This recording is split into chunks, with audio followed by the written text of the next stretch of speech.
Kita awali dengan informasi pertama, Saudara. Puluhan mahasiswa di Banda Aceh yang tergabung dalam Korps Barisan Pemuda Aceh melakukan aksi lilin Indonesia berduka.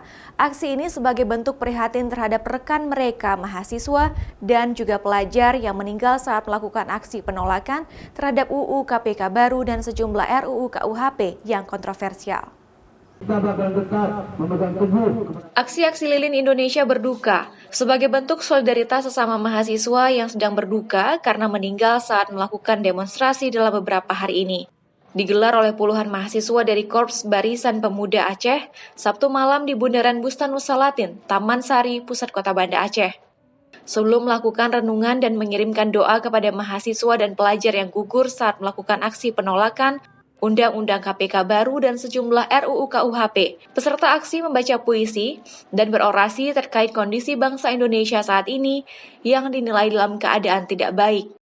Aksi mahasiswa dari Korps Barisan Pemuda Aceh ini juga sebagai bentuk dukungan terhadap seluruh mahasiswa di Indonesia yang terus melakukan aksi Indonesia menyuarakan penolakan terhadap UU KPK baru dan sejumlah RUU KUHP yang dinilai hanya untuk kepentingan dan keuntungan penguasa di negeri ini. Di mana aksi ini kami laksanakan untuk mengingat teman-teman di luar sana, terutama teman-teman mahasiswa, pejuang demokrasi dan hak asasi manusia 2019, yang telah berjuang demi mempertahankan harga diri bangsa Indonesia.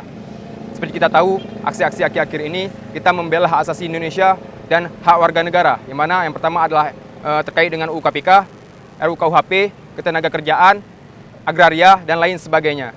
Aksi penolakan terhadap UU KPK baru dan sejumlah RUU KUHP ini akan terus dilakukan mahasiswa di Aceh hingga Presiden mengeluarkan Perpu UU KPK baru dan DPD RI membatalkan pembahasan sejumlah RUU KUHP yang bermasalah. Raja Umar, Kompas TV, Banda Aceh.